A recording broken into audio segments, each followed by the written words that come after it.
Alors, on va y aller. Je suis très heureux d'être de nouveau là pour animer ce deuxième débat de la journée ici.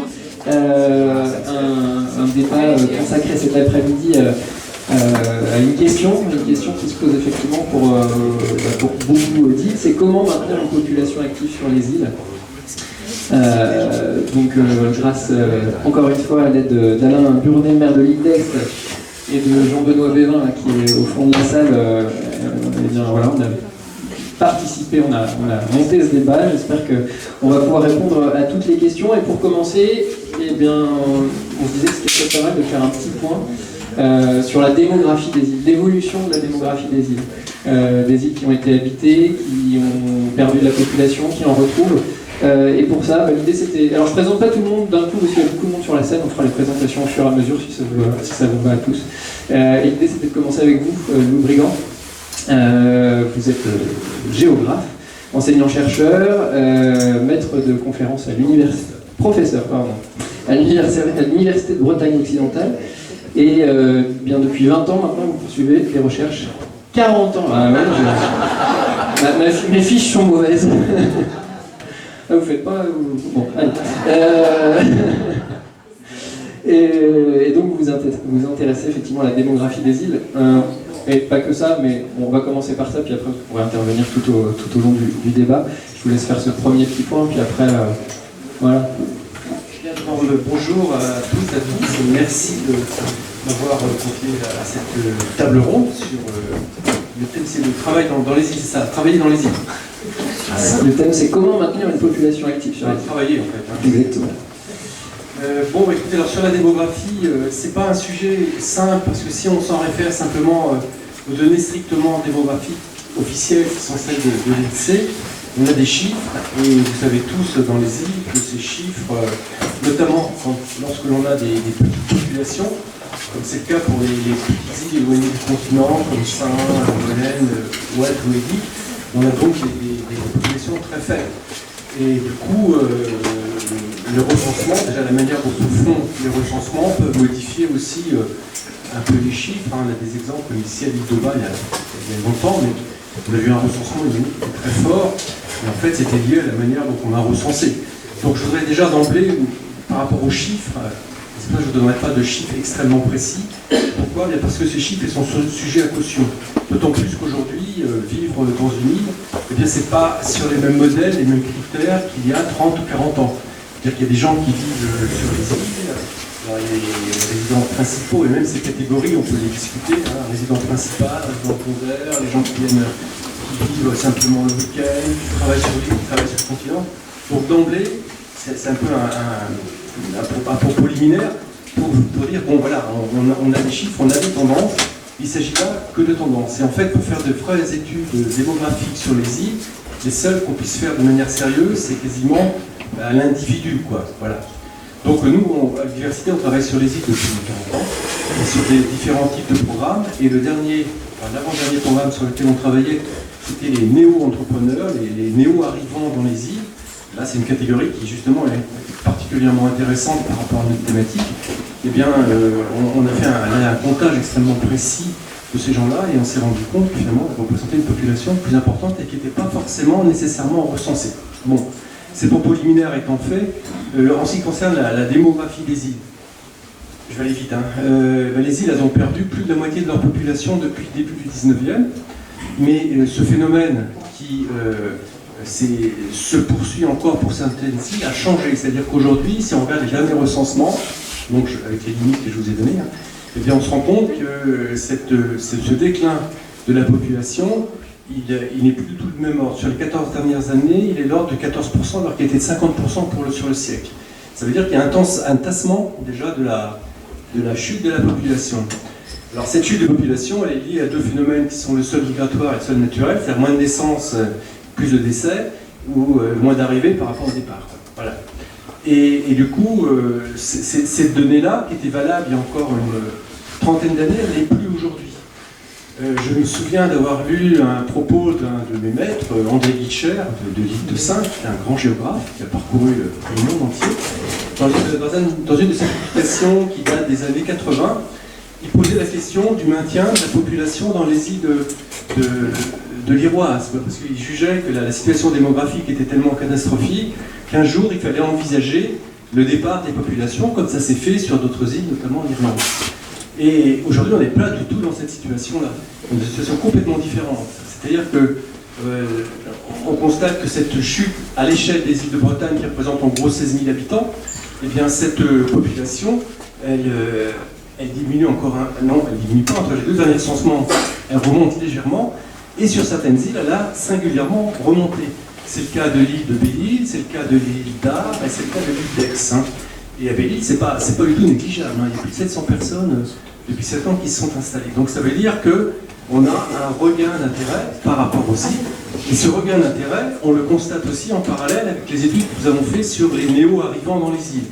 Vous êtes tous des îles, vous connaissez tous dans votre entourage des jeunes qui se sont installés dans des métiers qui sont pas nécessairement des métiers d'autrefois, je dirais d'autrefois, c'est pas du tout négatif, hein, mais comme la pêche, la pêche, il y a eu un effondrement, c'est indiscutable des activités de pêche, mais il y a d'autres activités qui se sont installées, il y a d'autres néo-arrivants qui viennent avec des métiers qu'on ne pouvait pas imaginer, je sais pas, présentatrice à l'art, dans la liste, ça serait un peu à la Prévert, mais donc il y a un intérêt sur les îles aujourd'hui. Et cet intérêt, nos études le montrent clairement, c'est lié à quoi? C'est lié à un art de vie, une façon de connaître ses voisins, un choix de territoire, la qualité de l'environnement. Et tout ça fait qu'effectivement, il y a un attrait aujourd'hui des îles et qui se traduit même d'une manière clairement au niveau démographique. Et je vais terminer, mais j'ai appris quelques minutes simplement qu'il y avait une nouvelle femme enceinte à l'île de Sein. Aujourd'hui, vous baladez sur les quais de l'île de Sein, vous avez des jeunes femmes avec des jeunes enfants. Voilà. Et ce n'était pas imaginable il y a 10 ans. Voilà. Et je pense que ça, c'est. Enfin, je veux dire par là, c'est que sur ce. Moi, je suis assez optimiste sur la question de la démographie. Et si ensuite on va faire une analyse un petit peu plus fine et on compte les gens qui viennent simplement 6 mois dans l'année, ou qui viennent simplement les week-ends, etc., bien finalement on a une population qui n'est pas... On est très loin de ce que décrivait le professeur Guitcher, qui en l'occurrence, là s'était trompé. La technologie peut-être aussi facilite l'installation sur les îles. On peut travailler sur une île grâce à Internet, notamment grâce au web, Alors là on a travaillé là-dessus il y a 5-6 ans, et le constat est un peu mitigé. Moi je pensais un peu naïvement, que finalement, les nouvelles technologies allaient faire en sorte que ça allait modifier singulièrement la façon de travailler. J'ai plutôt des exemples à contrario, c'est-à-dire des gens qui imaginaient qu'avec Internet, etc., on allait pouvoir imaginer de nouveaux emplois, une façon de travailler. Je crois que c'est relatif. Alors c'est relatif parce que d'une part, les liaisons, j'espère qu'il n'y a personne d'Orange ici, ça ne marche pas si bien que ça, il faut être clair. Et puis en fait, ça c'est un peu illusoire. En revanche, les gens qui travaillent à la fois sur l'île et sur le continent, ça marche bien. Voilà, on peut très bien avoir une activité, je sais pas moi, être architecte, mais et travailler sur une île, il y a des exemples d'ailleurs. Mais il faut quand même de temps en temps aller au cabinet, rencontrer ses collègues, etc. Donc ça c'est un peu... je crois que les choses, on n'est pas encore arrivé à un stade où véritablement ça génère pas. Mais ça facilite, par exemple, les entrepreneurs qu'on a enquêtés, tous admettent que Internet quand même change beaucoup la donne par rapport à ça, c'est incontestable. Et de là à créer un vrai emploi, parce que là c'est autre chose. Alors justement, on a la chance d'avoir des jeunes actifs ici, qui sont installés sur différentes îles. On va peut-être commencer avec vous, Céline, parce que vous êtes, vous travaillez ici sur l'île de Bas. Alors déjà, pourquoi l'île de Bas? Vous aviez vos origines ici, vous avez vous installé, comment ça... Mon compagnon est originaire de l'île de Bas.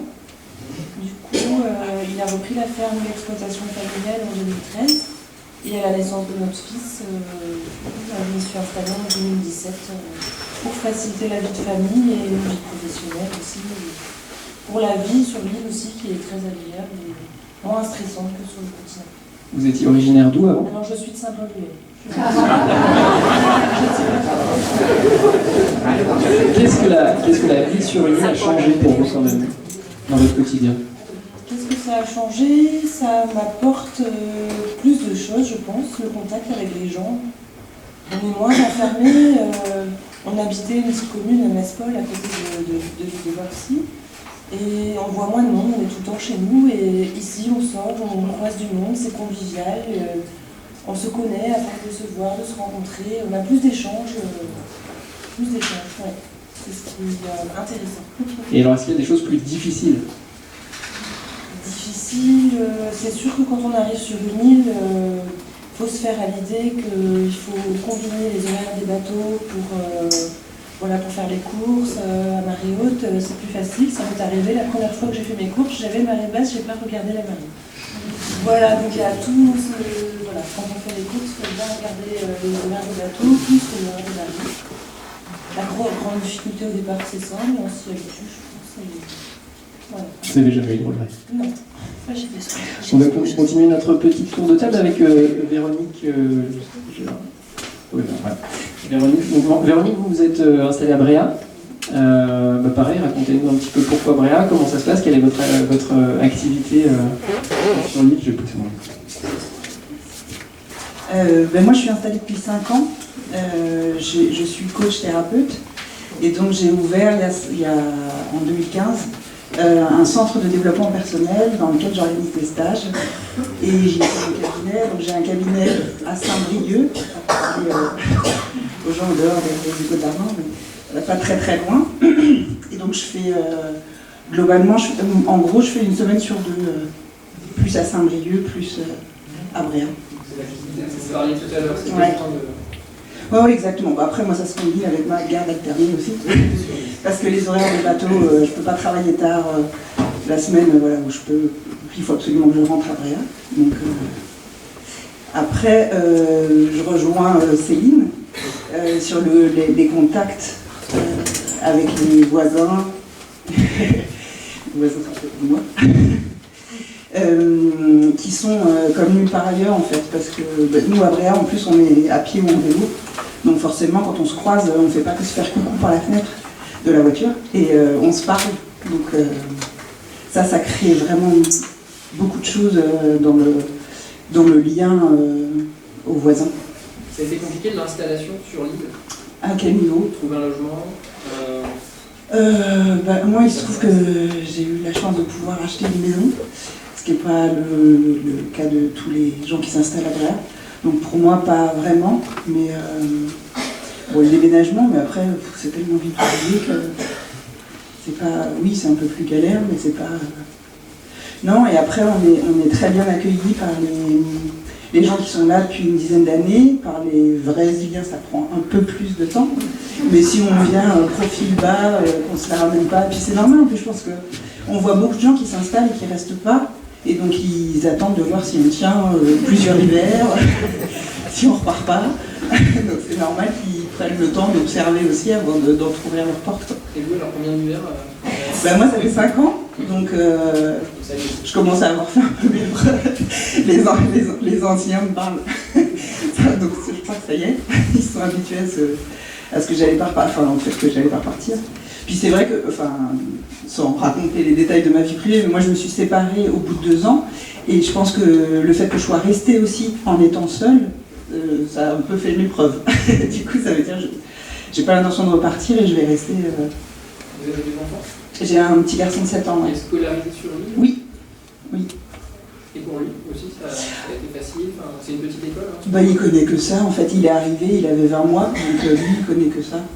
Donc il faut pas lui dire qu'il y a d'autres choses qui existent. Non, lui, il a les mêmes copains chez la nounou, après à l'école. Pour moi, c'est un cadre idéal. Lui, je pense qu'il ne connaît pas autre chose, mais c'est vraiment un cadre spécifique pour les enfants. Et la vie sur l'île, l'hiver, c'est plus dur? Ah non, c'est plus dur l'été, moi je trouve. Ah non, l'été on est envahi, alors qu'en hiver on se retrouve, on a le temps de faire des trucs avec les associations, on fait des dîners entre voisins, on n'a pas forcément le temps parce qu'il y en a beaucoup qui travaillent en saison, ce qui n'est pas exactement mon cas, donc non, moi je trouve que la vie en hiver elle est beaucoup plus chouette, et puis nous on a un tissu associatif à Bréa qui est très développé, donc c'est vrai qu'on fait beaucoup de choses sympas, et pour les enfants et pour les adultes. Non, c'est en été que c'est compliqué. Il faut faire avec, quoi, avec l'invasion de l'île, parce que ça fait partie du jeu aussi, mais l'invasion de l'île par les touristes, il y a des jours où c'est comme ça. Très bien, je comprends. Donc vous travaillez sur l'île une grande partie du temps, vous aussi Céline. Vous avez fait un autre choix, Géraldine et Stéphane, donc vous habitez sur l'île d'Ar, mais vous c'est votre camp de base finalement l'île. Expliquez-nous un petit peu voilà, pourquoi ce choix et voilà, comment vous vivez finalement sur l'île d'Ar. Ouais, nous on a fait la démarche il y a un peu plus de 5 ans maintenant. Donc l'île d'Ar, on a fait le plage. Vous êtes Plus fort, vous travaillez dans le monde du cinéma. On est. C'était fait. Nous, on travaille dans les décors de cinéma, donc autant dire qu'on n'a pas trouvé dans le coin. Mais il y a un peu plus de 5 ans, c'était une vraie démarche de vie de venir à l'île d'Ar. Un vrai choix de vie. Je pense qu'on va tous se regrouper sur la qualité de vie, sur la connexion humaine, sur la connexion à la nature qui est... Enfin voilà, aujourd'hui je pense que... Moi je comprends pas que tout le monde ne se bat pas pour débarquer sur nos îles parce que c'est une vraie qualité de vie, puis c'est ce qu'on voulait partager et montrer à nos enfants. Concrètement, alors comment vous organisez votre vie? Vos enfants vont à l'école sur l'île? Tout ça est possible. Non, tout ça est possible parce qu'il y a des parents de Stéphane qui sont sur l'île d'Ar. Tout ça est possible déjà parce qu'il y a aussi une école. Et il y a des copains, il y a tout le monde est là. Et du coup, finalement, on part un peu comme des marins, puis dans 6 mois, on va pas être là, et on revient un week-end, quand on peut, quand on n'est pas à l'étranger. La plupart du temps, c'est Paris, donc ça reste... C'est ça qui est facile aussi à l'île d'Ar, c'est que c'est un quart d'heure, une demi-heure de bateau, après on a 1 heure de Rennes, 2h20 de Paris, et on est tous sauf déconnectés en fait. Donc votre choix, ça a vraiment été pour la qualité de vie, pour l'éducation aussi de vos enfants, j'imagine qu'ils aient un contexte... Voilà, en fait, à l'île d'Ar, tout prend du sens. On est obligé de réfléchir à sa consommation, parce qu'on porte ses courses. Les logements sont compliqués, sont chers, donc on a une petite maison, on vit comme sur un bateau. Enfin, tout prend du sens en fait. Il y a une philosophie derrière ça, c'est pas juste pour l'idée sympathique d'aller vivre sur une île, c'est voilà, que tout ça a été réfléchi dans votre démarche. Je trouve qu'on est acteur de nos vies et non pas consommateur de tout, que ce soit humain ou... Tu veux rajouter quelque chose? Non, c'est exactement ça. Enfin, c'est une espèce de marrant court. Quand on part, on ne sait pas où. Quand on revient, on est content, comme je pense il y a 100 ans, quand les capitaines revenaient, ils étaient contents de revenir sur leurs îles, voir leurs enfants, leurs familles, leurs amis. Après, c'est vrai que tout ça, je pense, est vraiment lié aussi, certes à la qualité de vie qu'on a, comme on dit, le côté aussi, comme disait Louis Brigand, le côté aussi Internet, la fibre, limite il y a la fibre à l'île d'Ar, qui a peut-être par l'Auvergne, partout, le train, voilà, les transports, c'est vrai que ça c'est intéressant parce que on peut travailler à l'île d'Ar, je pense qu'on est une génération, on ne fera pas le même métier toute notre vie. On est capable de faire sur une année 2 métiers, voire 3. Ça, je pense que c'est vraiment une belle donne. Donc ça nous permet d'aller loin, de venir rapidement, de pouvoir partir rapidement, d'être évolutif là-dessus et de pouvoir s'investir sur une île. C'est-à-dire de se dire, tiens, on a des choses à faire, on est acteur, c'est pas que profiter de l'île, c'est y être acteur aussi. Donc là, vous êtes investi par exemple dans la vie de l'île, dans la vie associative de l'île. Investi, voilà, oui. On a bien fait en plus le stand de l'île d'Ar l'année dernière.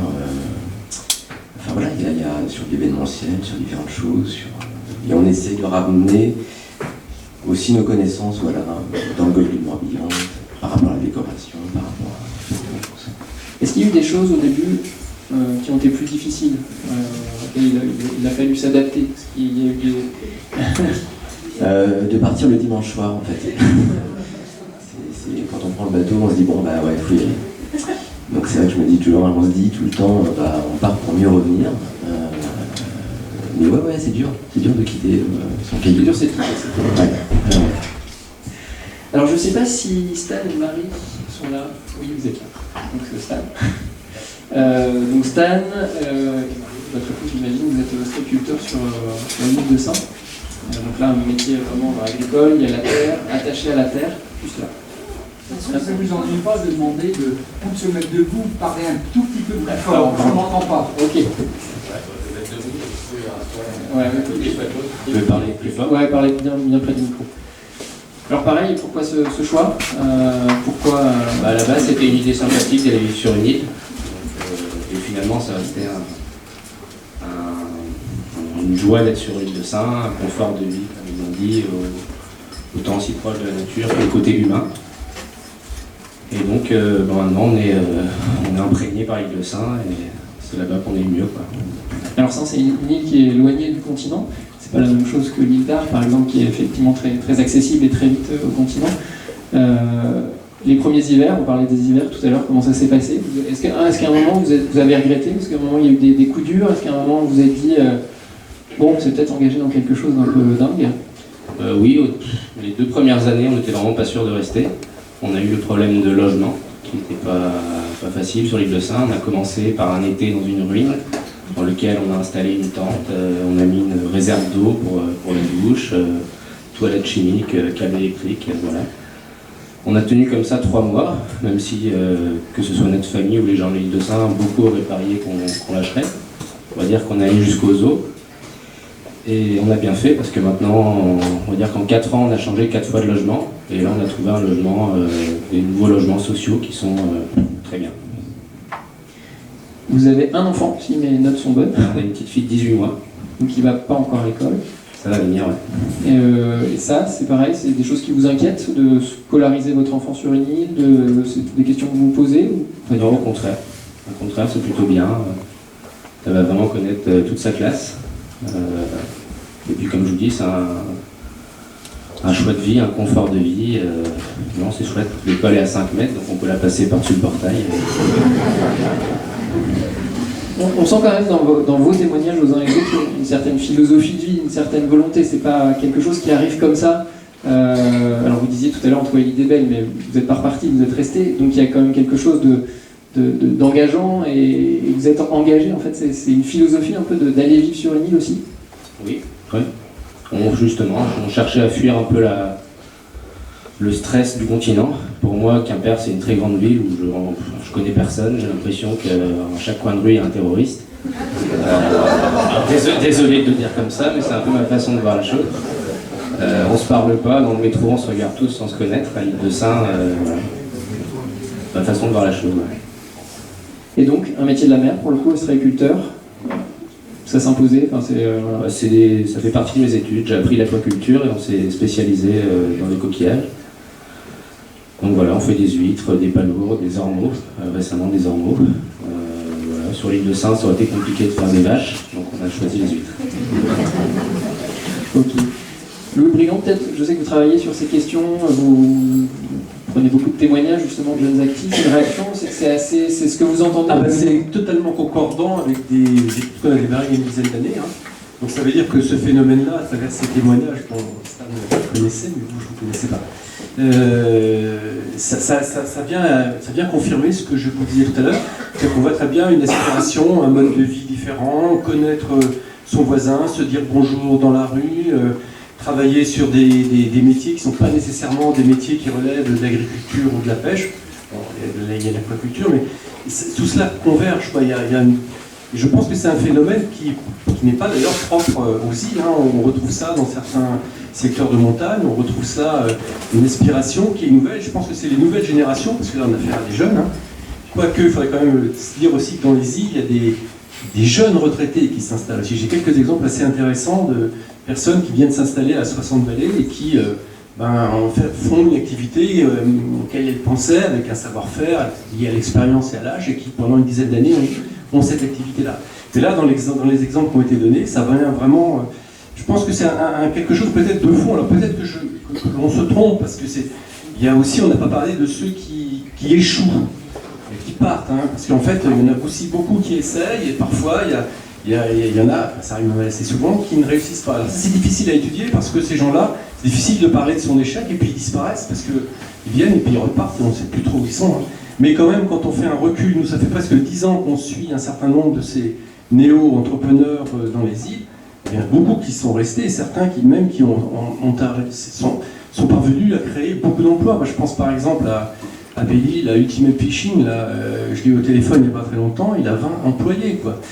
Il est arrivé, il n'avait rien du tout. Hein, et en une dizaine d'années, il a réussi à développer une entreprise très importante pourvoyeuse d'emplois. Parce que bien souvent, les activités de ce type-là, ça touche une personne ou deux, avec beaucoup de solidarité aussi familiale, solidarité de l'île aussi. Hein.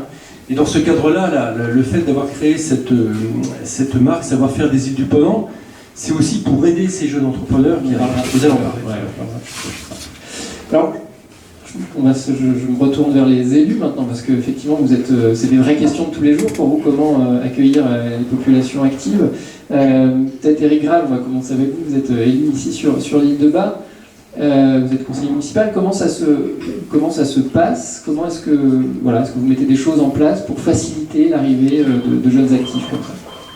Je crois que, en fait, pour la problématique de la préoccupation des élus, c'est quand même de s'assurer qu'il y a un écosystème qui existe et qui puisse fonctionner au niveau du Nil, pour effectivement avoir à la fois des exemples comme on a des jeunes qui s'installent, qui reprennent l'exploitation, qui éventuellement demain recommencent des exploitations de pêche.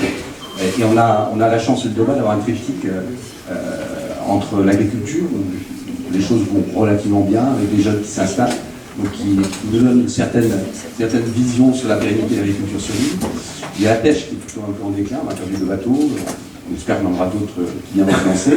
Et puis on a l'activité touristique extrêmement importante. Et puis cet élément aussi intéressant qu'on est proche de Roscoff, on est proche du continent. En un quart d'heure, 20 minutes, on est passé de l'autre côté. Et donc on a cette capacité, pour nous l'important c'est d'avoir la capacité à la fois d'attirer et de garder des emplois sur l'île, des jeunes qui s'installent, qui restent sur l'île, mais aussi, comme c'était expliqué tout à l'heure, des gens qui ont des envies de vivre, sans forcément y travailler, mais pouvoir peut-être avoir les moyens de leur donner, de pouvoir travailler 3 jours, 4 jours sur le continent. Quand on traverse, on est à 45 minutes de l'entrée de Brest, c'est pas très loin. On a quelques exemples de gens qui travaillent sur Brest et qui traversent tous les jours. Mais l'important, c'est de donner un écosystème qui facilite cette vie-là. Donc bien sûr, il faut l'école déjà, l'école qui vit. Donc il faut aussi des familles, il faut des jeunes qui ont des enfants, il faut de préférence aussi des jeunes couples qui viennent s'installer pour assurer la pérennité de l'école. Parce que plus d'école, peu d'espoir pour le futur de quelqu'un que ce soit. Hein. Donc l'école c'est extrêmement important. Ce qu'on peut organiser autour aussi, on a des réflexions en cours sur la périscolaire. On va aussi donner la possibilité à des actifs qui travaillent sur le continent d'avoir quelque chose organisé autour de l'école, enfin dans des heures d'école. Et puis il y a aussi la problématique des horaires de bateau. C'est des contraintes dans le fonctionnement quand on vit sur l'île. Enfin c'est habitué.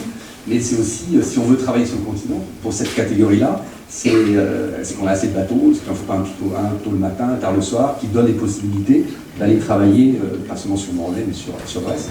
Et donc l'enjeu pour les élus, c'est de mettre en place cet écosystème qui rend possible la venue de gens qui viennent ici travailler et développer des emplois ici, et créer des emplois, ou ceux qui veulent vivre, avoir une envie de vivre l'expérience de l'île pendant plusieurs années, on a quelques exemples, mais qui sont prêts à aller travailler sur le continent régulièrement. Et le dernier aspect qui est aussi important, on a quelques moyens d'action, mais relativement peu quand même, c'est quand même la capacité de logement. Parce que qui dit famille qui s'installe, donc quand il y a des familles, comme c'est le cas là, il y a une maison familiale, où on peut s'installer, on peut trouver une maison. Et puis il y a l'exemple qui était donné tout à l'heure, c'est compliqué parfois, il y a la pression des prix des résidences secondaires, donc c'est compliqué d'acheter, pour un jeune couple, c'est pas possible. Donc il faut trouver des solutions au niveau locatif, au niveau logement HLM, on a quelques logements de mairie, mais c'est pas suffisant. Donc ça fait partie des choses sur lesquelles les élus peuvent travailler. Alors vous parlez d'un écosystème favorable, parce qu'effectivement l'île de Bas est proche du continent, donc ça permet des allées et venues. C'est plus compliqué peut-être, Dominique Savert, quand on vit à Saint, cet écosystème-là est plus compliqué à mettre en place. Traversée quotidienne, c'est compliqué. Il faut être courageux, il faut en vouloir pour créer une entreprise sur l'île de Saint. Les inconvénients, c'est qu'on n'a qu'un bateau par jour, pas deux. Hein. On a des liaisons téléphoniques qui ne sont pas très intéressantes, on a du mal, l'informatique c'est la même chose. Donc il faut vraiment être courageux, et puis la pression immobilière puisqu'on a beaucoup de mal à trouver des logements. Stan s'est bien exprimé, bon, je pense qu'ils ont été courageux, hein, parce que ils ont passé plusieurs mois sous la tente, ils ont déménagé 4 mois. Bon, après, il faut essayer de créer les conditions pour que des jeunes comme ça puissent s'installer. Bon, on a réussi à mettre en place des logements sociaux, donc on a 9 logements sociaux qui ont été rénovés et 4. Et on a réussi à ce qu'ils soient attribués en priorité à des jeunes actifs. Voilà. Mais il faut rester modeste, c'est quand même des activités fragiles, mais qui tiennent la route. Alors c'est intéressant pour une île, c'est intéressant pour que l'avenir de l'île. Louis disait qu'il y a eu 3 naissances en 2019, il y en a 3 prévues, de source médicale. Donc, moi je pense qu'on a effectivement des jeunes qui sont installés. Alors, ils ont tous un point commun, pratiquement les derniers, hein, les 5 dernières années, qu'ils avaient tous des attaches dans l'île. Hein, Stan a son grand-père qui était sur l'île, Anna, ses parents sont sur l'île. Il y a tous un des deux conjoints qui avait des attaches sur l'île. Alors ça facilite les choses. Jean-Luc Chiffolo, vous êtes le maire d'Edic. Pareil, c'est une île qui est assez éloignée du continent. Enfin, il faut 1 heure de bateau quand même pour aller. 1h30. 1h30 de bateau, ouais, pour vous rejoindre. Oui. En plus, vous êtes une toute petite île. Oui. C'est pareil. Comment on fait pour accueillir des gens, pour leur donner envie de venir, pour les garder? Surtout pour les garder. Nous sommes une des plus petites îles des îles du Ponant. Actuellement, il y a 101 habitants. On est 80 dès le mois d'octobre jusqu'au mois d'avril, nous sommes 80. Ce qui pose plein de problèmes, puisque en période estivale, on monte à 3000. Donc notre souci à nous, c'est plus de gérer ces flux migratoires, on va dire.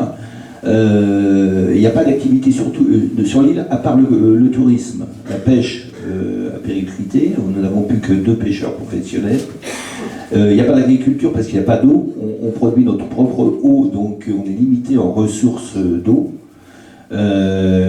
Et donc la seule activité qui actuellement permet à l'île de survivre, c'est le tourisme. Alors bien qu'on soit loin du continent, on est avec Belle-Île et avec Watt des îles très attractives pour le golfe du Morbihan et des vecteurs de fréquentation touristique très importants pour l'ensemble de cette partie de la Bretagne.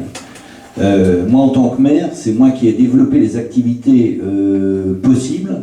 Et donc la mairie, la commune, est le premier employeur de l'île. On emploie actuellement 10 personnes, vous voyez, sur 100 habitants. On emploie 10 personnes et on monte à 13-14 l'été avec les saisonniers. Si ces emplois que j'ai créés, on ne les pérennise pas dans l'année, il n'y a plus de vie sur l'île d'Edic. On parlait de l'école qui est fondamentale pour attirer les familles, mais avant déjà d'attirer les familles, faut-il encore garder son école. Et suivant les mouvements de population, on est passé de 122 quand j'ai été élu maire en 2014 à 101 6 ans plus tard. Ça veut dire que l'école s'est retrouvée souvent avec 2 enfants. Et on nous a menacé plusieurs fois de fermer l'école parce que c'était plus économiquement viable. Bon, j'ai la chance d'avoir recruté là dernièrement, puisqu'on a créé des emplois de service, bien sûr, c'est que du service qu'on peut créer, des emplois de service, d'avoir 2 familles avec 3 enfants qui sont arrivés, et d'un seul coup, on est passé de 2 à 7 enfants. Donc le professeur des écoles est content quand il voit arriver une population d'enfants qui représente effectivement, je suis d'accord avec vous, la vie d'une île. C'est les enfants d'abord. Je dirais que le travail après, il faut qu'il soit là parce qu'il faut bien que ces gens vivent.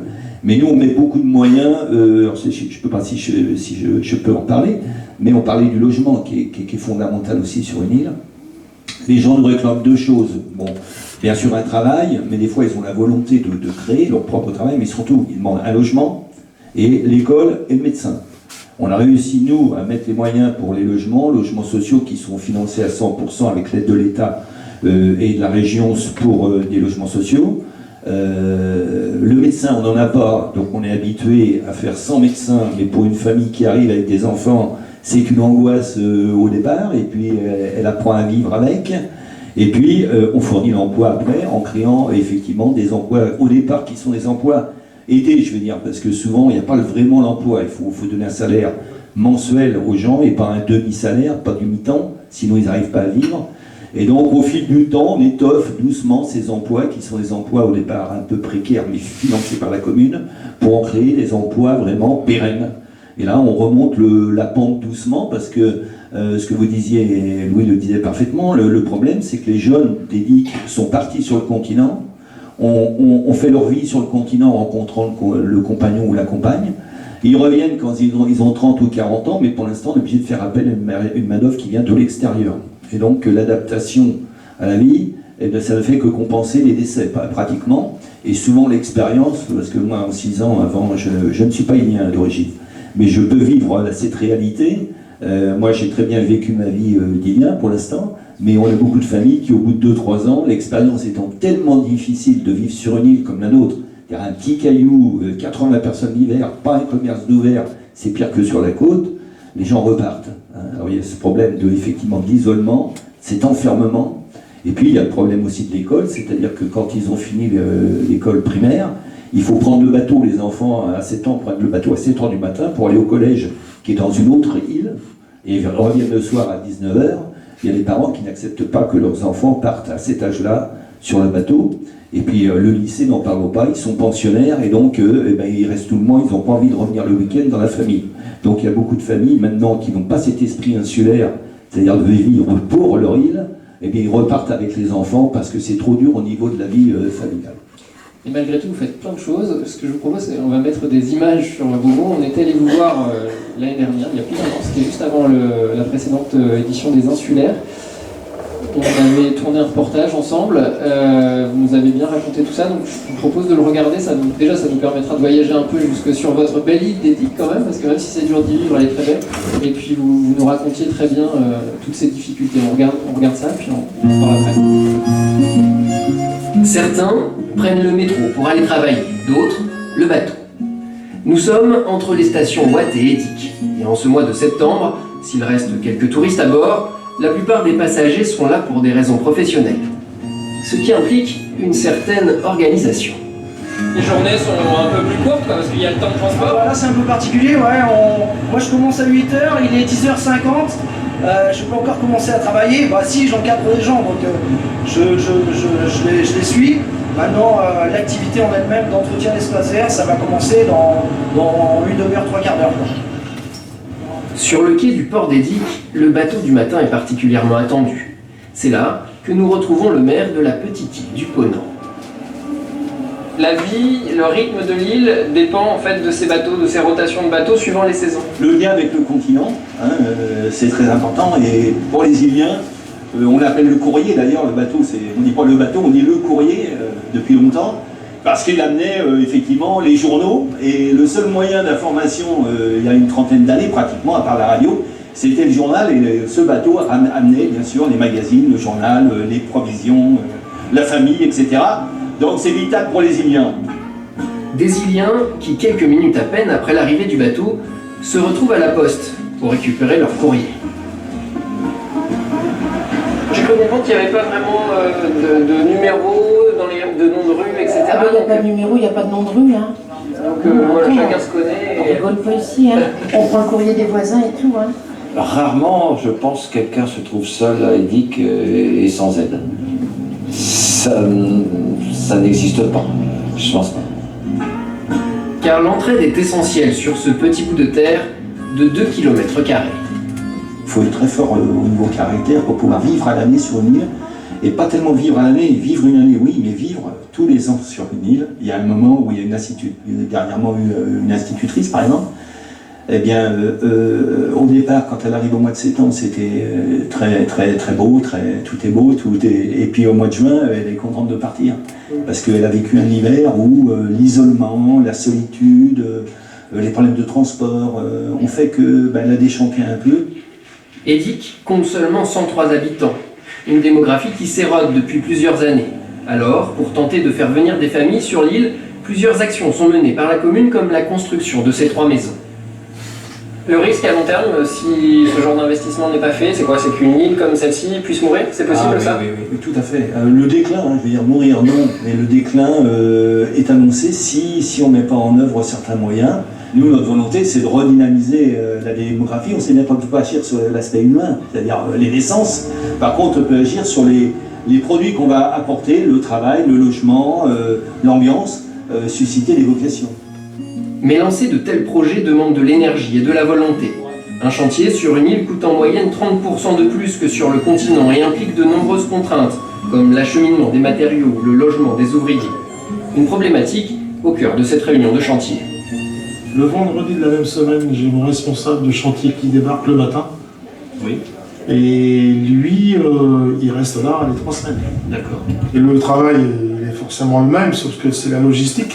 C'est justement ce qu'on vient de dire, c'est l'hébergement pour le personnel, la restauration, les restaurants en déplacement pour plusieurs semaines. Son statut un peu particulier, ainsi que le tourisme, permettent à l'EDIC de bénéficier d'un budget d'investissement de 2 millions d'euros par an. Un vaste plan d'aménagement du port est d'ailleurs en cours, un hangar communal, un vivier pour les pêcheurs et surtout une structure pour gérer les déchets. Et les bateaux seront stockés. Derrière est construit une mini-déchetterie. Les déchets sont un sujet important sur l'île. L'accumulation des déchets, alors surtout en été, mais même en hiver, nécessite une gestion particulière. Nous, sur place, on les ramasse, on les stocke, et ensuite, il y a une barge spécialement qui vient. Alors en hiver, c'est une fois par semaine. En été, c'est tous les jours, parce qu'il y a des monceaux de déchets. Le calme de la basse saison devrait permettre de terminer tous ces travaux afin de recevoir au mieux, l'été prochain, les 2 à 3 000 visiteurs quotidiens qui viennent se promener sur la petite île du Ponant.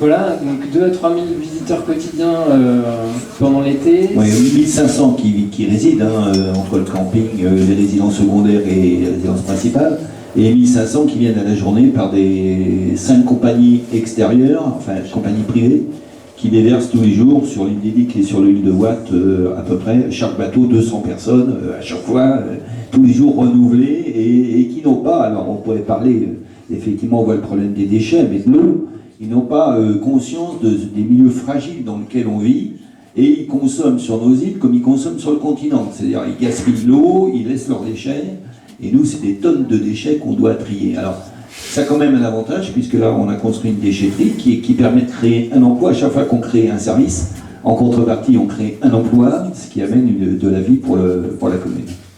Et on voit qu'il y a un véritable déséquilibre entre l'activité saisonnière, là où il faut du monde pour accueillir tous ces touristes qui arrivent, et puis l'hiver, où là il n'y a plus de commerce, les commerces sont fermés. Ça aussi, ça doit être compliqué à gérer sur une île touristique comme la vôtre. Oui, en particulier on voyait un entrepreneur, un patron d'une grosse entreprise de construction.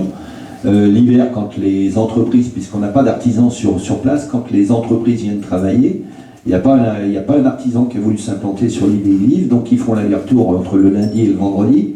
Nous n'avons pas de restauration, il n'y a aucun restaurant d'ouvert, donc c'est un peu...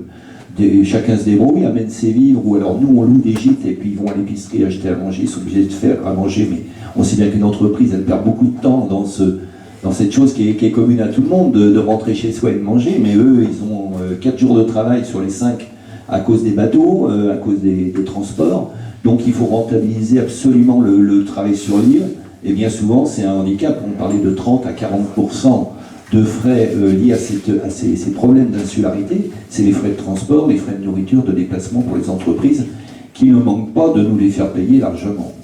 Pour les entreprises et pour les gens qui vivent sur l'île aussi, c'est-à-dire que venir vivre sur l'île, se loger, apporter des choses, construire, c'est un surcoût, il faut pouvoir l'assumer ça aussi, il faut être capable de l'assumer peut-être. Oui, mais sur une petite île comme la nôtre, souvent on me pose la question des surcoûts, je les donne, mais il y a aussi des moins-values. Par exemple, nous on n'a pas de boutique. C'est très intéressant pour le mari parce que la carte bleue ne risque pas de fonctionner. On n'a pas de voiture du tout. Donc on parlait de covoiturage hier sur les problèmes de mobilité. Les Iliens, bien souvent, se sont déjà, mais il y a longtemps, ont eu une voiture et ils se passent les clés pour qu'avec la même voiture, on va jusqu'à 40 km à peu près Lorient ou Vannes faire des courses, eh bien il se passe le véhicule, il suffit qu'il y a quelqu'un qui a un petit fourgon, il prête aussi son fourgon facilement, pour pas qu'on ait à louer, c'est plus pratique. Donc il y a cette solidarité qui était louée par... C'était des résidents secondaires là qui parlaient. Ils le sentent bien, même en tant que résidents secondaires, c'est-à-dire qu'ils sont là de passage pour 3-4 mois, qu'il y a de la solidarité, il y a une convivialité, mais ça se ressent aussi dans les actes de tous les jours. Depuis longtemps, sur une petite île comme ça, Les gens, on n'a pas de pharmacie. Eh bien, si vous avez besoin d'aspirine, vous n'avez pas toujours chez vous, vous allez chez le voisin. Il y a toujours quelqu'un qui a des médicaments. Alors c'est un peu de l'automédicamentation, il faut faire très attention, mais il y a toujours ce phénomène. On ne peut pas mourir de faim ni de maladie quand on est sur une petite île comme ça. À Groix, en revanche, je passe par la Gilles Le Menet. Oui, bonjour. Moi, c'est un peu différent parce qu'à Groix, voilà, il y a des vrais surcoûts. Il y a des voitures, il y a des commerces, il y a des gens qui font chauffer la carte bleue. J'ai le sentiment qu'on est privilégié par rapport à mes collègues, effectivement. Oui, sur l'île de Groix, c'est une île plus grande. Et aujourd'hui, au niveau de la population, leur dernier recensement nous a permis de compter 2370 habitants à l'année. Donc, avec ce que ça entraîne, effectivement, au niveau des écoles, on a pu constater cette année que la rentrée s'est plutôt bien déroulée, puisque nous avons 200 enfants scolarisés, non seulement des enfants, mais des adolescents, puisque ça part du primaire jusqu'au collège. Alors il y a le privé et le public, donc pour l'avenir c'est assez encourageant. Voilà. L'une des questions importantes pour vous tous, c'est comment gagner sa vie sur une île. Alors, on a vu qu'il y avait des activités, vous proposez des activités de service, il y a des activités agricoles, d'autres viennent s'installer voilà, et s'installent ici et travaillent plus loin. N'empêche que c'est une vraie problématique pour tous. Créer une économie, un microcosme, on va rester sur l'île de Groix, il se passe des choses en ce moment. Oui, je crois que... Il y a des structures pour venir en aide en fait aux gens qui veulent s'installer. Vous essayez de les accompagner finalement. Oui, alors surtout grâce à l'Orient Aglo, il y a eu l'installation d'une nouvelle zone artisanale, ce qui a permis de recevoir un certain nombre d'entreprises du bâtiment, également la société Groix Nature, enfin le groupe Bruyadère qui est venu s'installer avec une entreprise qui emploie aujourd'hui une vingtaine de salariés. On a également récemment, plus récemment au mois de juin, une brasserie qui s'est installée. Un projet assez important, la bière de Groix. Ouais, donc c'est une personne qui était résident sur l'île et qui un jour est venue me voir en me disant écoute, j'aime cette île, je voudrais faire quelque chose pour elle. Et voilà, il travaillait pour le groupe Danone entre autres, et donc pour Cronenbourg. Et il savait de quoi il parlait, donc il a monté cette entreprise. Alors ça n'a pas été simple. Pour s'installer dans la zone artisanale, il a fallu passer par l'Orient Aglo. Il y avait encore un propriétaire privé qui détenait une partie du terrain, une autre personne, enfin bref, ça a été un long chemin pour y arriver. Et du coup, aujourd'hui, on est ravis pour lui. Il vient de passer l'été et je l'ai rencontré récemment. Il est super content. Il a des projets effectivement pour exporter sa bière, parce que même si à Groix on consomme un peu de bière, c'est pas suffisant pour faire tenir. Là, aujourd'hui c'est 4 salariés, mais son projet c'est au moins de doubler les effectifs, et je pense qu'il va y arriver. On peut parler également de la société qui a créé les parcs à bout. Donc cette société a monté un premier parc à bout il y a déjà quelques années, et aujourd'hui c'est 30 salariés, pas seulement des CDI, et il y a également des CDD.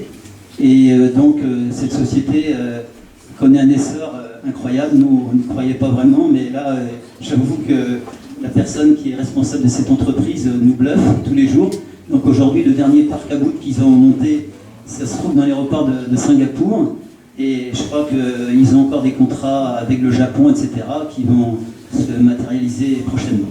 Donc bravo à eux, et puis j'en passe. Voilà, on est très ravis de tout ce qui se passe au l'île de Groix. Alors on voit que Groix, c'est une île qui est proche du continent. Qu'est-ce que c'est un parc à bout? Voilà, un parc à bout, c'est pas pour manger des gouttes. Alors un parc à bout, c'est en fait des filets qui sont tendus entre des arbres, donc ce qui permet aux enfants et aux plus grands d'aller sauter sur ces filets. Donc voilà, alors au parc à bout de l'île de Groix, il y a ces parcs, ces filets, mais également on peut passer une nuit dans des œufs. En fait, ils ont développé leur programme. Donc là, tout au long de la période du mois d'août, avec mon petit-fils, on y est allé souvent parce que les jours ne faisaient pas très beau. Malheureusement, au mois d'août, on a eu quelques jours à Paris. Et donc on est allé passer un peu de temps sur ce parc à bout et c'est bien éclaté. Alors, Groix a l'avantage d'être proche d'une grande ville, d'être proche de l'Orient, avec un rayonnement économique, avec un dynamisme économique. Sur Saint, encore une fois, la distance fait que les choses sont peut-être un petit peu plus compliquées. Comment vous faites, vous, pour aider au développement économique de gens d'entreprises qui voudraient venir, même de petites entreprises qui voudraient voudraient venir s'installer sur votre île? Est-ce que vous avez des leviers pour les aider? Oui, alors sur l'île de Saint, on n'aura jamais de grosses entreprises avec 30 emplois, c'est pas possible, mais on peut créer aider à la création de mini-entreprises. C'est ce qu'on a fait pour l'ostréiculteur, en lui mettant à disposition un bâtiment qu'on avait, en l'aidant avec parce que la municipalité a créé un groupe de travail avec des professionnels, des comptables, des industriels, etc., qui l'ont épaulé pour la création de son entreprise. Le centre nautique a été créé, c'est pareil, on a mis à disposition un bâtiment qui était une friche industrielle qu'on a restauré au centre nautique et on l'a aidé aussi notamment pour sa comptabilité, sa gestion, etc. Et donc là il y a 2 emplois. Donc voilà les deux principaux qu'on a aidés. Bon, après il y a tout l'environnement, parce que pour que les activités se développent, c'est vrai qu'il faut des services, c'est-à-dire qu'il faut des écoles, il faut un collège, il faut une poste, il faut des banques. Pour l'instant on a encore tout ça. Donc c'est quand même... bon. Par contre, le problème du développement reste un problème très important, parce que c'est très difficile. On demande depuis des années un bateau qui partirait le matin de bonne heure de l'île de Saint, qui est sur le continent, et qui revienne le soir. Et bien on n'arrive pas à l'obtenir. Ça, c'est une des conditions essentielles pour pouvoir attirer les gens sur votre île. Bon, puis les expéditions, je sais que Stan y galère pour expédier ses huîtres. Bon, après, il y a beaucoup de commerces qui ont été repris dans ces dernières années. Il y a quand même des jeunes qui se sont installés, il y a des bars qui ont été repris par des jeunes, l'épicerie a été repris par un jeune couple. Bon, là, c'est des reprises, on n'a pas trop à intervenir, c'est surtout pour la création d'entreprises. Vous parliez des services, comme la Poste, vous dites pour l'instant on a réussi à les conserver. Est-ce que vous avez peur de perdre? Est-ce que c'est un vrai risque? Oui, tout à fait, ça peut aller du jour au lendemain. On a encore une distribution de courrier, le courrier, les gens vont chercher la poste. Je ne sais pas si c'est à moi ou chez toi, c'est chez lui. Voilà. Bon, les agences bancaires, pour l'instant, ça tient. Ça va continuer, mais on a une population qui augmente un peu, donc on est un petit peu optimiste. C'est vrai qu'on a une population qui s'est stabilisée, qui commence à augmenter. Et puis on a des jeunes qui s'installent, qui font des enfants, donc on n'est pas trop inquiet pour l'avenir, mais ça reste très fragile. Et c'est vrai que les entreprises soient pérennes, il y en a eu des échecs, il y a eu des réussites qui sont pas très près, parce qu'ils avaient réussi, puis ils sont partis faire leur vie ailleurs. Voilà. Bon, on a un petit peu ces éléments. Puis il y a aussi des acteurs qui s'investissent pour faire rayonner des marques iliennes. Vous parliez d'écosystème tout à l'heure, je pense que ça participe à un large écosystème des îles du Ponant. C'est notamment le cas de la marque Savoir-faire des îles du Ponant. Charlotte Coran, voilà, vous êtes là pour nous en parler. Expliquez-nous un peu quelle est l'idée finalement de cette marque.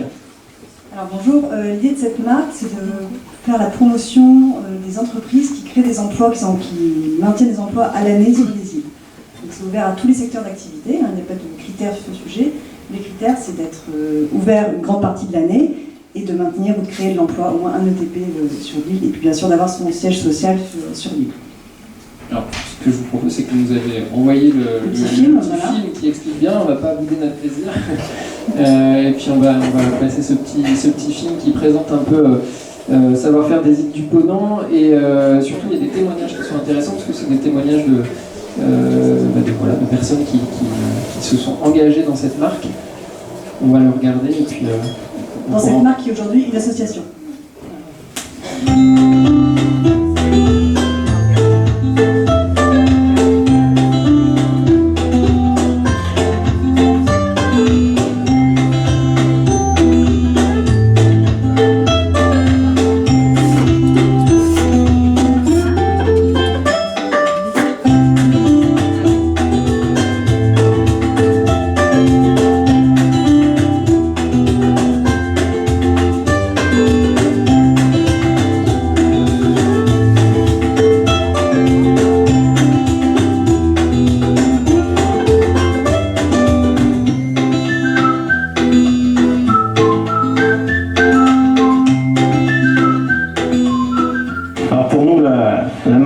des îles du Ponant, elle va apporter beaucoup à notre entreprise, mais surtout à toutes nos îles, c'est-à-dire en termes d'emploi, en termes de savoir-faire, montrer aux autres qu'on sait faire, et attirer bien sûr plein de nouvelles entreprises, plein de nouvelles personnes sur nos îles, quoi. Ce que j'ai trouvé intéressant, c'était vraiment le regroupement des actifs.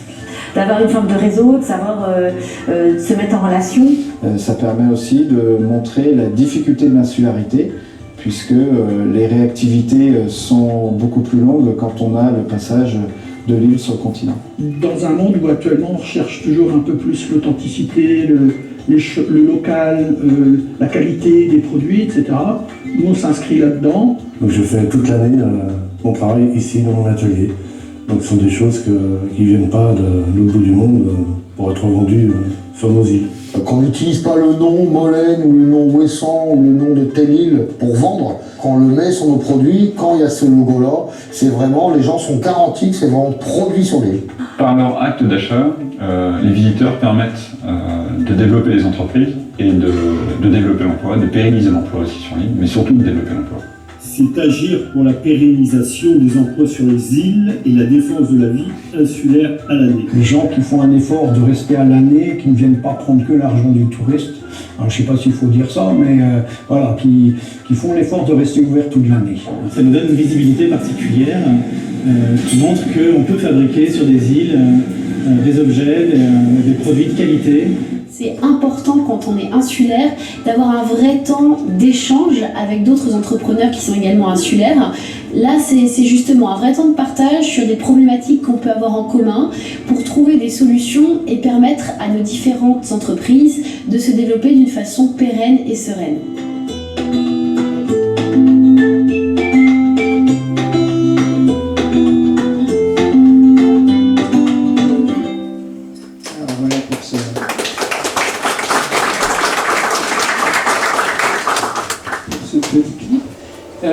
Combien de membres, Charlotte, aujourd'hui Aujourd'hui, il y a 48 adhérents à cette structure qui est devenue une association hier. Voilà, hier, sur là-bas, c'est tout fait. Cette association a deux activités. Nous avons une première activité de promotion et de développement de cette marque, donc pour la faire connaître au grand public, parce que pour l'instant, on est vraiment au tout début. Et puis l'autre activité de faire de l'appui à la création, à la reprise et au développement d'entreprises. Donc là, c'est de faire le lien avec ce qui existe sur le continent en termes d'aide, avec les communes et avec les entrepreneurs insulaires. Donc pour ça, on a des conventions qui sont signées avec les réseaux, les chambres de métiers, les financeurs, France Active, Active France, voilà, pour offrir les meilleures conditions aux créateurs d'entreprises insulaires.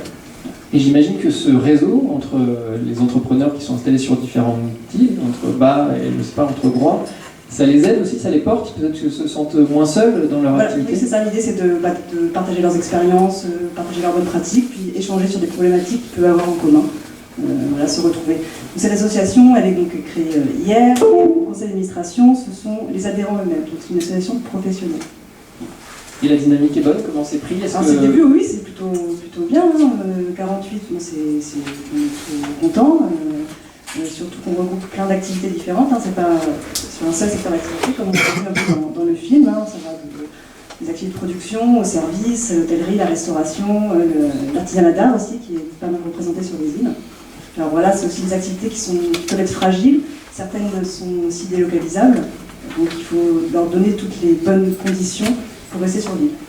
Et vous les appuyez aussi, vous venez leur donner cette aide, vous les conseillez, vous avez aussi ce rôle-là? Nous, c'est plus sur la mise en relation. On décide d'évaluer le besoin de l'entreprise et puis de mettre en relation pour qu'ils trouvent les réponses le plus possible. Voilà.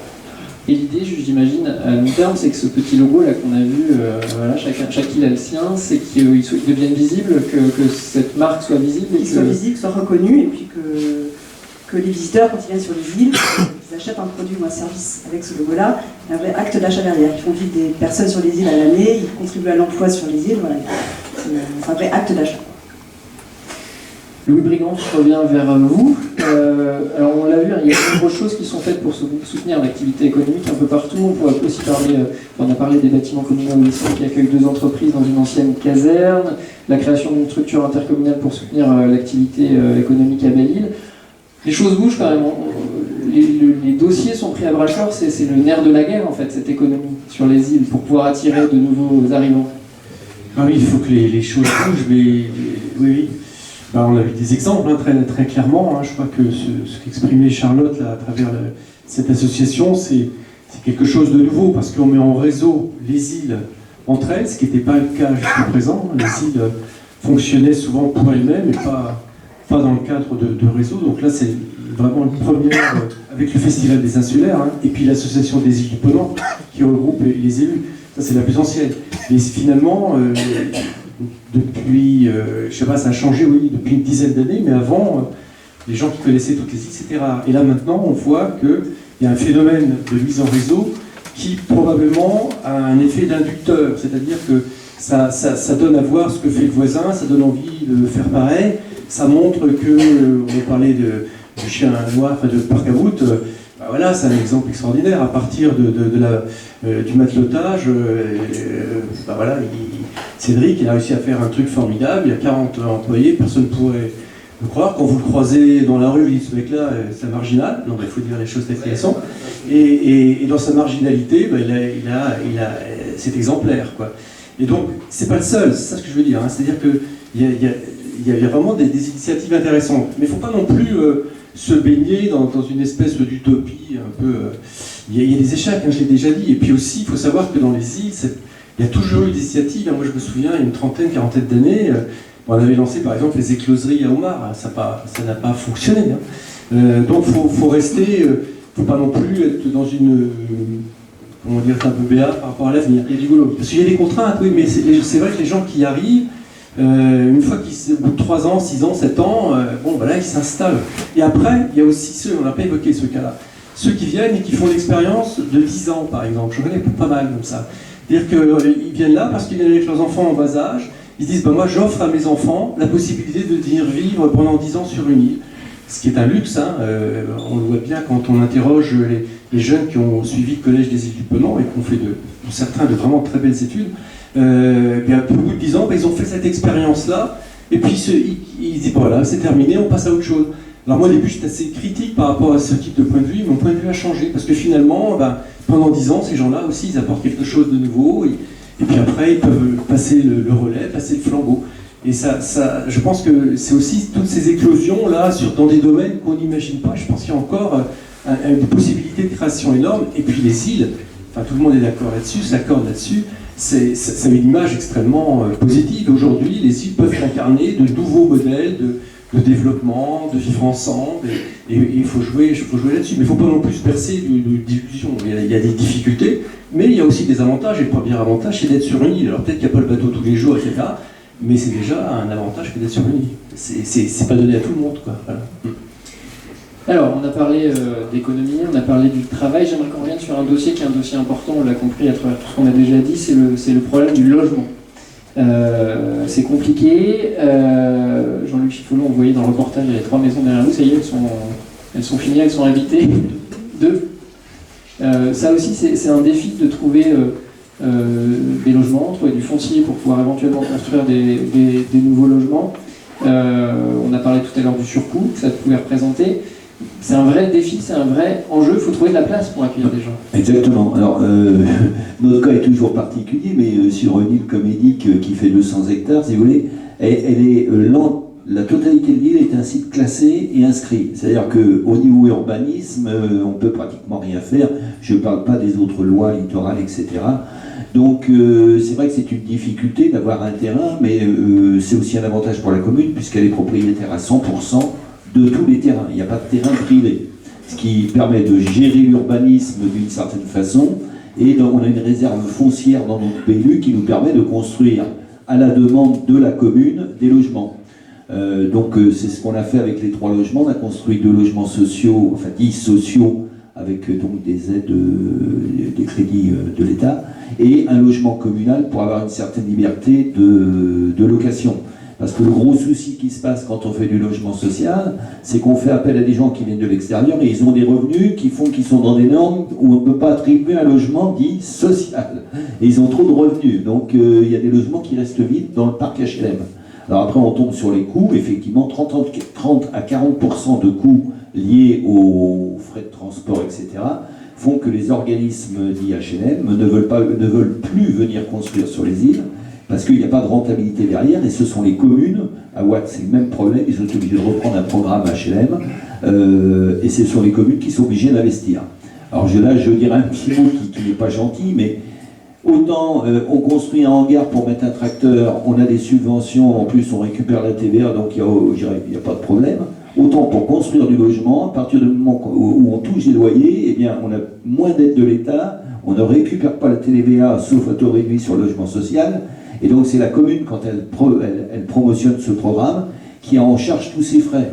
Et je peux vous dire que sur les petites communes, si on n'avait pas, nous, une petite entreprise qui fonctionne bien avec nos gîtes, notre camping, etc., on ne pourrait pas participer à la construction de logements qui sont vitaux pour faire venir des gens pour travailler sur l'île. Donc on tourne en rond, et effectivement, je crois que pour les îles, actuellement, le premier problème, c'est le logement. C'est le logement et la construction de logements.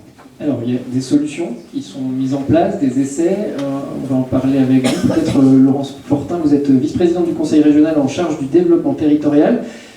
Et sur les îles, la région essaie d'avancer sur cette question épineuse. Oui, bien bonjour à toutes et à tous. Oui, effectivement, on a bien vu dans les différents échanges que l'enjeu pour les îles est bien de maintenir la population et de maintenir de l'activité économique. Et donc derrière, il y a la question du logement qui se pose. Elle se pose inévitablement. Alors, j'ai déjà envie de réagir. Alors, la maire locale se dit, tiens, finalement, je viens d'entendre que vous êtes entièrement propriété de foncier. Je dirais, quelque part, dans une commune, moi je suis maire d'une commune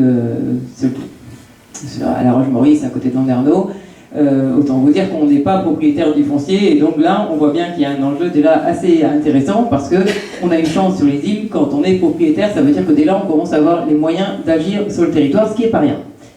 Alors effectivement, après, se pose la question du coût et du surcoût. Là-dessus, toutes les études le montrent, et le démontrent, c'est globalement 40% en plus pour les îles. Ça a été démontré, illustré, donc ce n'est plus du tout contesté. Et c'est tellement peu contesté que finalement, on a trouvé aussi, avec l'État, des dispositifs particuliers pour accompagner la construction de logements. La construction de logements sociaux, d'une part, parce que c'est important. Alors, on va revenir, mais globalement, il y a un contrat entre l'association des îles du Ponant, le Conseil régional et l'État, et ça nous permet d'accompagner différents projets, mais ça nous permet d'accompagner des logements sociaux et de construire des logements sociaux, et donc de permettre d'accueillir de nouveaux habitants, et j'entends avec satisfaction dans la salle que certains ont pu en bénéficier. Et puis, il y a une autre question qui a été soulevée justement dans ce contrat-là, qui au début, c'est vrai, nous a interrogés. C'était la question des gens qui ne pouvaient pas bénéficier de logements, enfin, de par les revenus qui étaient trop élevés, ne pouvaient pas accéder aux logements sociaux et se posaient la question comment on faisait. Et donc là encore, pour les îles, on a trouvé des dispositifs particuliers pour justement essayer d'accompagner aussi la construction de maisons, pas obligatoirement de rénover, pas obligatoirement des logements sociaux, mais parce que c'est une vraie problématique dès lors où il y a une activité sur les îles. Ce qui permet aussi de maintenir des activités, on l'a eu des exemples tout à l'heure, mais j'ai en tête aussi des professionnels de santé et autres qui n'arrivent pas autrement à venir sur l'île parce que c'est trop compliqué de se loger. Et si on veut maintenir la population, si on veut maintenir une activité, il faut bien trouver des solutions pour accompagner. Donc c'est un contrat qui est pour la région de l'ordre de 6 millions. Je regardais globalement les chiffres, ça représente 70 logements qui vont être faits au niveau des îles du Ponant. Je sais bien que c'est pas assez parce qu'on voit bien toute la question entre le logement social, entre l'activité à l'année et l'activité saisonnière. C'est vrai qu'il y a un besoin important de logement, avec toute la difficulté de la question du foncier disponible. Bon, on a les différentes lois qui nous contraignent aussi, et en même temps qui nous contraignent et qui permettent de protéger aussi nos îles, donc c'est tout quelque chose de complexe. On a aussi toute cette question de la biodiversité, de l'environnement, mais dans tous les cas, pour nous, Région Bretagne, ce qui est important, c'est qu'effectivement, on fasse un effort pour maintenir au moins la population dans les îles, mais c'est un discours que je pourrais tenir également autrement sur les autres centralités. On a des petites communes qui perdent des habitants, et notre ambition à nous, c'est de favoriser le maintien au moins de la population dans les centralités, parce que c'est quelque chose d'important, c'est notre vivre ensemble, c'est notre cohésion, tout simplement. Je crois qu'à Saint, si mes informations sont bonnes, je crois que c'est le cas aussi sur l'île de Bas, il y a des partenariats avec la Poste par exemple, c'est ça, pour trouver des logements? L'agence postale appartenait à la commune, donc on est en train de rénover la mairie, on y met l'agence postale, et on récupère l'agence postale pour en faire un logement pour actifs. Donc qui a été financé par la mairie. Sur l'île de Bas, même montage, on a pu un bâtiment qui nous appartient, où effectivement la poste fonctionne, et on a pu rénover et installer des jeunes, dans des actifs, qui travaillent dans le service ou qui travaillent sur l'île, et qui bénéficient d'un logement à prix modéré, même très modéré, je dirais, par rapport à ce qu'on peut trouver. alors, je vois l'heure qui tourne, il nous reste un quart d'heure. J'aimerais bien que la salle puisse aussi poser des questions éventuellement. Vous posez des questions pendant un petit quart d'heure. Je vois que les mains se lèvent déjà. On va faire tourner le micro, je ne sais pas s'il y a un micro, troisième micro par là. Alors, madame, allez, honneur aux dames, et puis après monsieur.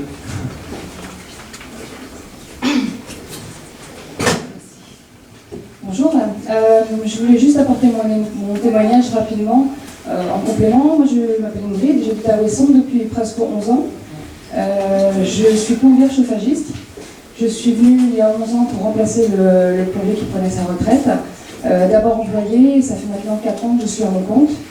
Je lui plais beaucoup. Tu parlais des 10 ans, oui, je re-signe encore pour 10 ans.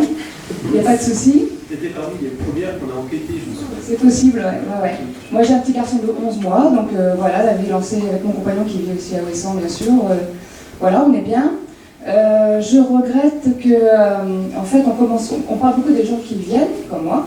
On parle peu d'essayer de promouvoir les métiers du bâtiment, notamment les métiers qui peuvent permettre aux jeunes aussi de rester, ou en tout cas se poser la question en ce sens, se demander ce qu'on peut faire pour son île, ou l'île, quel que soit l'endroit où on veut aller, plutôt que ce que peut faire le lieu pour nous, notamment le logement. Voilà, je suis désolée, je tremble un petit peu, je suis un petit peu émue. Je regrette profondément de n'avoir, depuis 4 ans que je suis à mon compte, aucun jeune qui ait fait la demande de venir en stage avec moi. Simplement pour lui montrer le métier, pour lui montrer ce que c'est, et qu'après il fasse ce choix-là ou d'autres, mais en ayant vu un petit peu à quoi ça ressemble. Souvent sachant quand même que voilà, moi je suis parfaitement intégrée à Ouessant, je suis dans les associations, je me plais énormément, je m'entends bien avec 99% des gens. Et qu'au niveau du boulot, 2019 est bouclé, 2020 est à peu près bouclé, et j'entame 2021 maintenant. Donc voilà, il y a de quoi faire, quoi. C'est pas juste...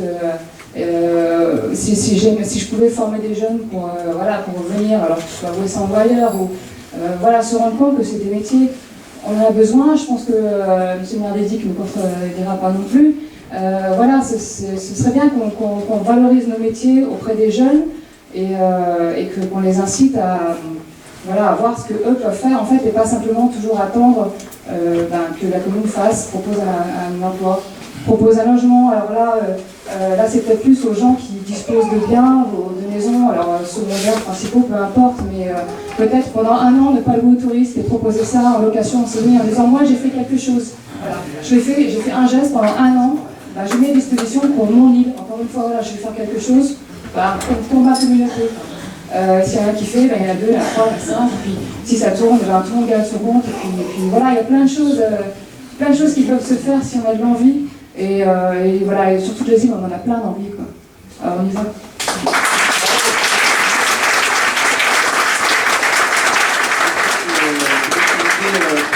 Pour la région, dans les lycées professionnels, on peut peut-être essayer de dire, n'hésitez pas à aller voir sur les îles ce qui se passe aussi. Mais il est certain qu'on fait en permanence la promotion des îles et de l'intérêt et autres, et c'est vrai que dans tous les cas, on fait la promotion d'habiter et travailler en proximité. Donc à un moment ou l'autre, il faut mettre tout ça en cohérence, et c'est vrai que j'entends que la question des logements, des résidences secondaires pose question, et c'est vrai qu'il faut s'interroger parce que c'est une réalité. Alors après, c'est la cohabitation entre ceux qui y vivent à l'année et puis l'attrait touristique, mais il y a quand même cette chose-là. Vous dire quand même que la région, et ça je ne l'ai pas dit, au-delà des contrats qu'on peut avoir, accompagne aussi les entreprises, bien entendu, sur les îles. Et là, on est toujours très contents et on regarde ça avec un très bon œil. Moi, je peux intervenir. Oui, bien sûr. Justement, à propos, la chambre d'artisanat du Morbihan s'est déplacée sur l'île la semaine dernière. Et en fait, ils sont allés vers les écoles, justement, susciter des vocations. Et donc, je pense que c'est une bonne démarche de prendre les jeunes, pas le premier âge, bien entendu, mais dès l'adolescence, pour s'intéresser au métier du bâtiment. Et sur l'île, on a une centaine de personnes qui vivent du métier du bâtiment. Et c'est trop peu, en fait, parce qu'il y a un certain nombre d'entreprises qui viennent tous les matins travailler sur l'île.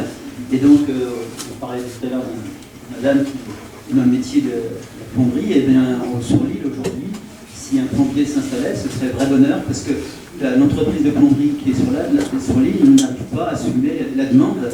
Et donc, voilà, il y a des démarches pour susciter des vocations. C'est plutôt bon signe, ça veut dire qu'il y a encore un potentiel.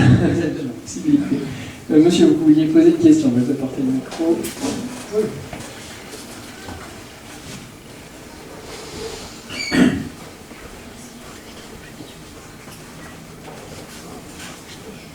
La vie des îles, je l'ai observé pendant 40 ans, j'étais journaliste dans un très grand quotidien régional. Bon, tout simplement pour dire que j'ai vu que les activités culturelles se sont développées. C'est tout une partie de la vie économique, mais bien plus que ça. Des îles, je citerai le cas de Ouessant, le festival du livre insulaire, le festival de musique classique, l'accueil également au sémaphore de créage de résidences, avec des subventionnements qui peuvent être départementaux ou régionaux. À Groix, il y a un festival de films insulaires qui a une dimension internationale, fin août. Et puisque monsieur le maire de Groix, vous êtes là, je suppose, qu'il y a des emplois pérennes pour organiser cette manifestation qui nécessite des prises de contact. Alors il y a l'aspect culturel, l'aspect économique, mais c'est aussi une ouverture de nos imaginaires qui est extrêmement important, qui passe par les îles. On rêve d'aller à Ouédic, on rêve de venir ici, et on a bien raison. Mais à travers ces rencontres, c'est bien plus un enrichissement culturel qui nous ouvre au monde. Donc les îles sont aussi les médiatrices pour cela. Alors, je sais, ma question c'était bien, est-ce que le festival, je n'ai pas le détail du fonctionnement du festival, crée des emplois pérennes à Groix? Alors, oui, un seul emploi, ce qui est pas mal, effectivement, et en plus, on a pour objectif de... Parce que les bâtiments de Parley où se déroule le festival du film insulaire, en fait, on va récupérer un des principaux bâtiments qu'on va aménager et de façon à ce que, justement, on puisse recevoir des groupes et donner aussi la possibilité au festival de pouvoir aussi s'installer dans de meilleures conditions. Et en plus, alors là, on vient de racheter le cinéma dans lequel s'organisent les différents films. Le cinéma était à vendre depuis quelques temps. Et donc, on a fait l'effort financier de le racheter. C'est quand même 200 000 €. Et on a autant de travaux à réaliser dans les années futures.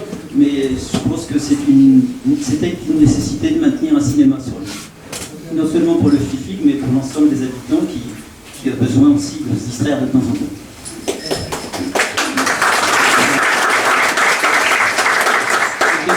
Sur laquelle on n'est pas trop revenu, parce que je crois qu'il y a déjà eu un débat là-dessus l'année dernière sur la culture sur les îles et puis l'importance aussi d'apporter la culture sur les îles. Mais effectivement, c'est aussi ce qui fait l'attrait d'une île pour des jeunes, ou des moins jeunes d'ailleurs, qui voudraient venir s'installer sur une île. Il faut pouvoir proposer, avoir une offre culturelle, sportive, associative. Ça se passe comment sur vos îles d'un mot? Peut-être ici sur l'île de Bas par exemple. Est-ce que la vie sociale et culturelle est vive active? Je dirais que oui. On a pas mal d'associations qui fonctionnent et qui fonctionnent bien. On a le Septième Bazar qui organise des productions de films très régulièrement, un peu plus l'été, mais aussi tout l'hiver. On a des associations style le Chabalava qui organisent chez les privés des concerts où les gens se retrouvent, passent une soirée, partagent l'heure de l'amitié après. On a une association toute nouvelle des jeunes de Lille qui ont créé leur club de football, donc ils sont mis en statut associatif pour s'organiser par rapport à ça. Donc on a une vie associative qui peut être plus riche, sur avec d'autres initiatives, ce serait bien. Je crois qu'on a une vie relativement bien équilibrée et qui contribue aussi à ce que les gens fonctionnent tous ensemble, au-delà du travail, au-delà de se croiser à la poste, à l'épicerie ou ailleurs. Mais je crois que ça fait partie de la vie en commun, la richesse qu'on peut apporter. Et je trouve que c'est bien que ce soit des initiatives associatives qui prennent le relais des gens aussi. Il y a d'autres questions? Peut-être là, en premier rang. Bonjour, c'est Je m'appelle Anaïs Normand, je suis présidente de l'association Les Îles Solidaires. Et nous, donc, on vient de monter un projet sur l'île de Bréa. Donc, il y a une famille de réfugiés originaires de Syrie qui vient de s'installer il y a 3 jours. Donc moi, je ne vis pas à Bréa l'année, j'y ai vécu avant, je fais le lien entre Bréa et cette famille que je connaissais bien aussi. Et le projet est en partie pris en charge par une association locale, Bréaville, dont le président de Bréa est médecin. Et voilà, donc c'est un peu tôt pour parler de ce projet et de comment les choses vont se passer, puisque ça fait 3 jours que la famille est arrivée. Mais pour l'instant, tout se passe très très bien. Il y a un réseau de solidarité énorme qui s'est mis en place très très rapidement. Il y a plus d'une 50aine de personnes de l'île qui sont investies dans ce projet pour l'accueil de cette famille, qui est un jeune couple d'actifs avec 5 enfants donc, qui ont déjà intégré l'école. Et on est tous très contents. Pour l'instant, il y a plusieurs personnes dans la salle qui participent à ce projet. Tout le monde est vraiment ravi de l'arrivée de cette famille. Cette famille a choisi de venir à Bréa en étant consciente aussi des réalités de vivre sur une île où il n'y a pas beaucoup d'étrangers et il y a des contraintes aussi. Et ils sont super contents pour l'instant. Voilà, on espère que ce projet va bien se passer. Et voilà, si vous voulez, c'est un peu, voilà, c'est compliqué d'en dire plus au jour d'aujourd'hui, mais si vous voulez en savoir plus et suivre un peu ce projet, vous pouvez passer sur le stand de Bréa et laisser votre mail et on vous fera suivre des informations. Voilà, merci.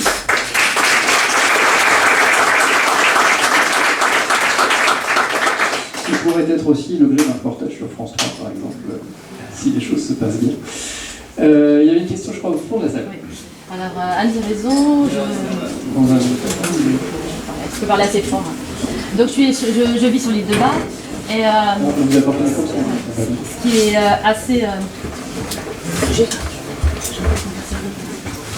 donc, je vis sur l'île de Bas, j'y travaille. Et, ce qui est très difficile aujourd'hui, quand j'ai vu le sujet du débat, c'est une question que je pose, que d'autres ici se posent depuis trop d'années. Et je crois qu'on a vraiment traîné à commencer à apporter des réponses. Donc c'est assez douloureux en fait d'arriver en 2019 et de se dire mais qu'est-ce qu'on a tout le temps qu'on a perdu à ne pas, en tout cas sur notre île, essayer d'y répondre.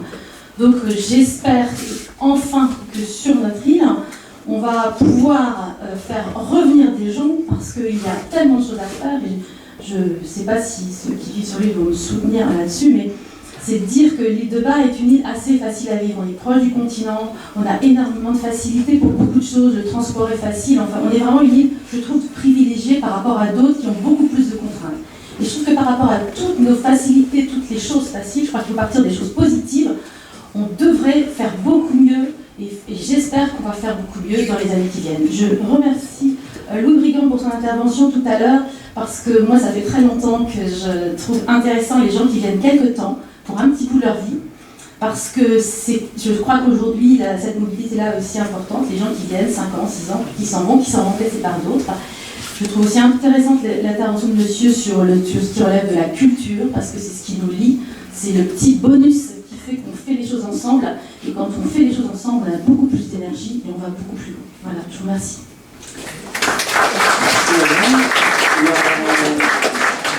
Je trouve que c'est un joli mot de la fin. Effectivement, vous faites beaucoup de choses sur votre île, bravo à vous et merci pour la qualité de ces interventions, merci à vous qui avez témoigné, merci à vous pour votre éclairage et merci pour la qualité de ce débat. Voilà. Il y a un autre débat, je crois, tout à l'heure à 17h ici sur l'agriculture, donc voilà, n'hésitez pas à revenir. Merci à tous.